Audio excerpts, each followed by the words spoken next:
I thought there would be some form of resolution, and it just never came, so I don't know, but I literally will never recommend this book. I hope you read some of these, and I hope you don't read some of these.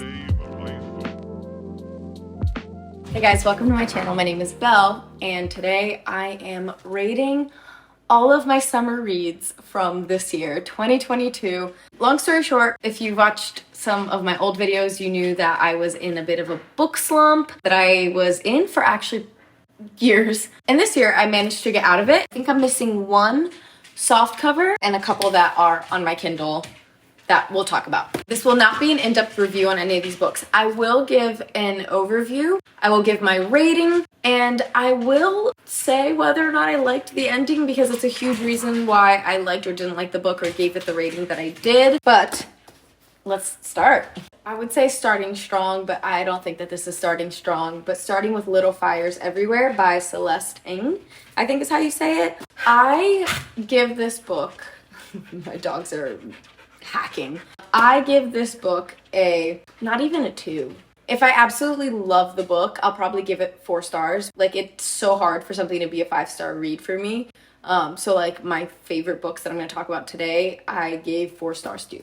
And this, I give a 1. There's this town, the suburb in Cleveland, where everything is like the picture perfect family, and then enter Mia Warren. She's an artist and a single mom, and she has her daughter Pearl, and they move into the guest house of this rich family. Like, obviously there's a fire involved in this, and all I'll say is that I didn't realize this book ended when it ended, which drove me insane. Like, I was on vacation, enjoying my life, and then suddenly this book ends, and I'm flipping through wondering how the heck did this book just end? I thought there would be some form of resolution, and it just never came. I know it got turned into a TV show. A lot of people say it's great. I haven't watched it, so I don't know, but I literally will never recommend this book. I'm sorry if you loved it. That's all I have to say.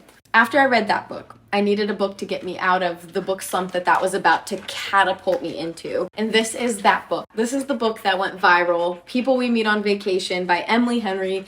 It introduced me to Emily Henry, and honestly, anything this woman writes, I'm probably gonna love. I love the way she writes. This book follows Alex and Poppy, these best friends, and she's kind of, you know, the wild child artist creative vibe, and he's the guy who's, you know, wears a button up and khakis. So best friends who are exact opposites. Every summer they would go on like a friend vacation together, and you find out that something happened but you don't know what it is. The book is going back and forth between now and whenever said thing happened. But I would give this a 3, specifically in comparison to the other Emily Henry books that I then read after this. This kind of just introduced me to her, and I thought this was great when I first read it. Now I think her other books are way better. It was sweet, it was good, and do I think it's worth the mass amount of hype that it got? I don't think so, but it was good, and I give it 3 stars. But the next Emily Henry books are...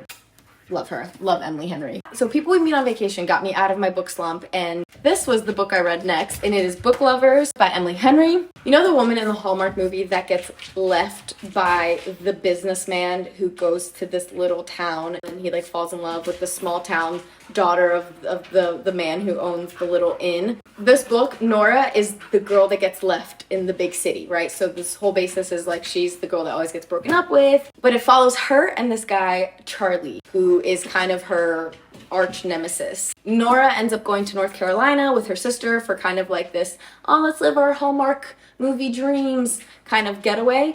And she goes with her sister. Long story short, Charlie, her nemesis, is there. I loved this so much more than People We Meet on Vacation. This I give a 4, which essentially is my 5. If you know what I mean, you know what I mean. Again, Emily Henry absolutely killed it. The next book, I will put a picture of it here, is Beach Read by Emily Henry as well. That one took the cake for me. So that's the one I recommend to people when they're like, oh, what book should I read that's like cute and like an easy read, you know, for the summer? Beach Read by Emily Henry. Long story short, it follows January, a love story writer, and her college nemesis and author rival, August Everett. They end up being neighbors, and they're both in a rut, and so they swap their genres, and they have to write in each other's genres, and I loved this book. I give it 4 stars. Yeah, it was great. I think it's the best Emily Henry book. And if you read beach read, book lovers, and people we meet on vacation. Emily Henry on her website has this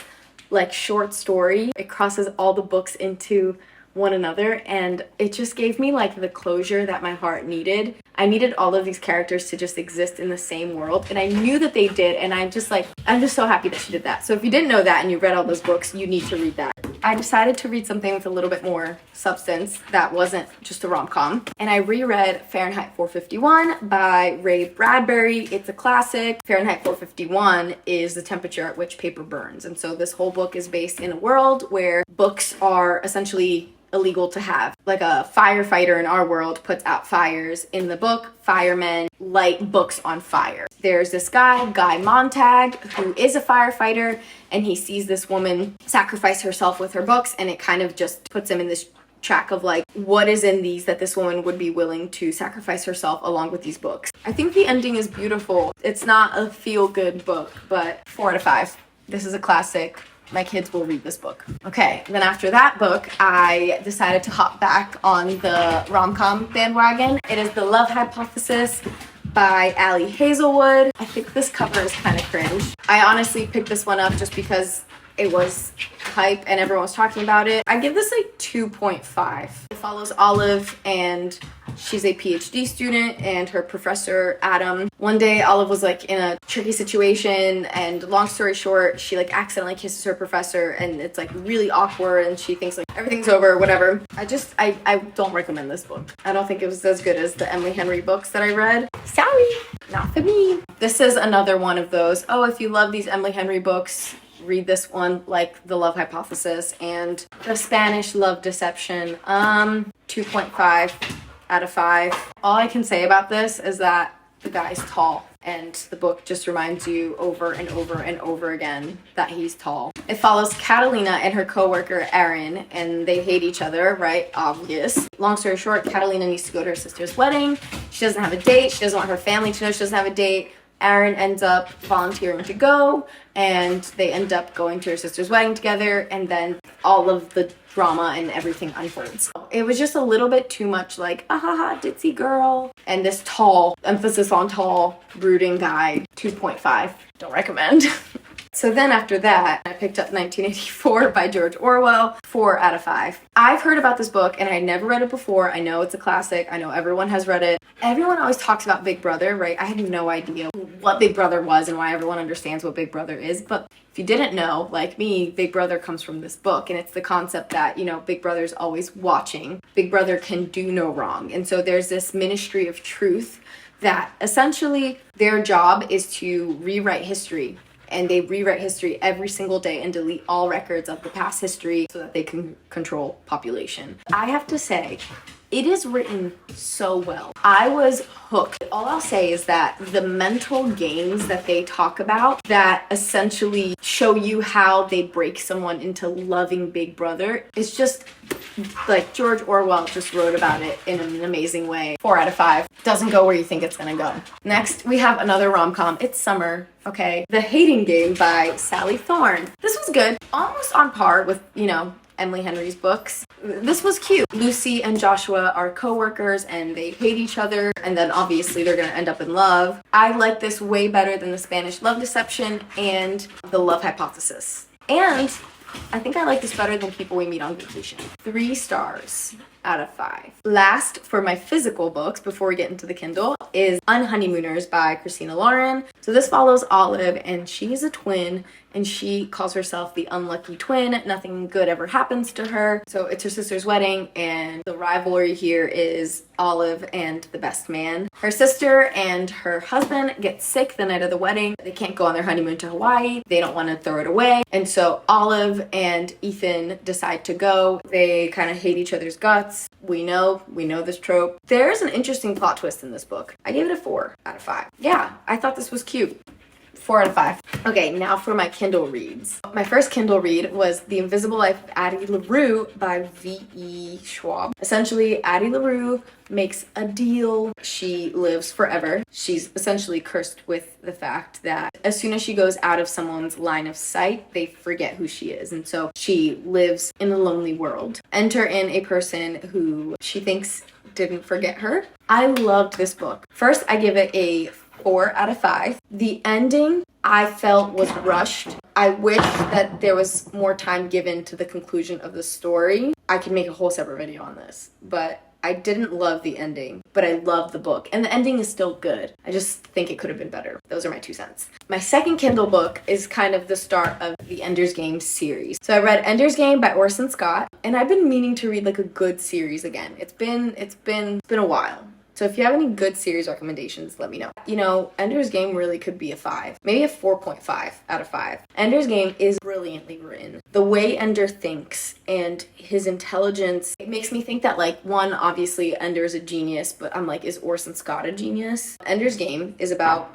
a character, Ender. He's this little boy who is a genius, oh my gosh, my dog. He is sent to a training school to become essentially top military chief dude who would be in charge of saving the planet against the buggers. Crazy plot twist in the end. It's changed how I want to think about difficult things or problem solving completely. 4.5 out of 5 for Ender's Game. Please read it if you haven't. After Ender's Game came Speaker for the Dead. Speaker for the Dead was slower than Ender's Game. I would give it maybe a 3 out of 5. I still recommend it. I enjoyed it.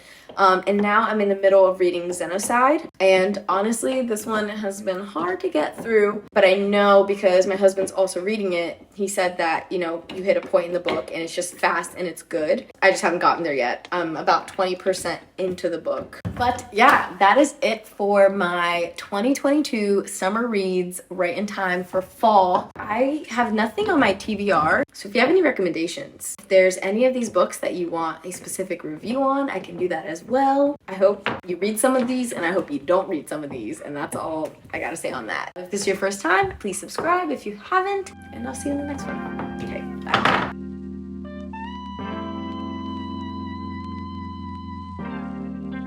Welcome to another day